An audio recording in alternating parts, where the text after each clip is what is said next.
જાહેરમાં સુલે શાંતિનો ભંગ કરનાર ઈસમને ગણતરીના કલાકોમાં પકડી પાડી બિફોર આફ્ટર પોલીસ દ્વારા કરવામાં આવ્યું હતું. ગત તારીખ 25/11/2025ના રોજ રાત્રે ગોત્રીપુરાના મકાનમાં એક ઈસમ જાહેરમાં ખુલ્લેઆમ પોતાના હાથમાં ચપ્પુ રાખી જાહેરમાં ગાળાગાળી તથા રહીશો સાથે ઝઘડો કરેલ, જેનો સોશિયલ મીડિયામાં એક વિડીયો વાયરલ થયો હતો. અને આ બાબતે લક્ષ્મીપુરા પોલીસ સ્ટેશન ખાતે જાણ થતાં આ બોલાચાલી ગાળાગાળી કરનાર ઈસમને શોધી કાઢવા તથા તેના વિરુદ્ધમાં કાયદેસરની કાર્યવાહી કરવા સારું લક્ષ્મીપુરા પોલીસ સ્ટેશનના પોલીસ ઇન્સ્પેક્ટર એમ.ડી.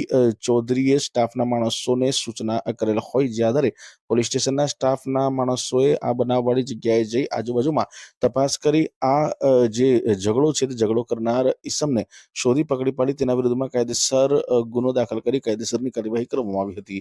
પોલીસ દ્વારા ગોપાલ ઉર્ફે સિંધી ડિંગલાણી નામનો જે ઈસમ છે તેને ઝડપી પાડી તેને બિફોર આફ્ટર પણ કરાવવામાં આવ્યું હતું અને કાયદાનું ભાન કરાવવામાં આવ્યું હતું.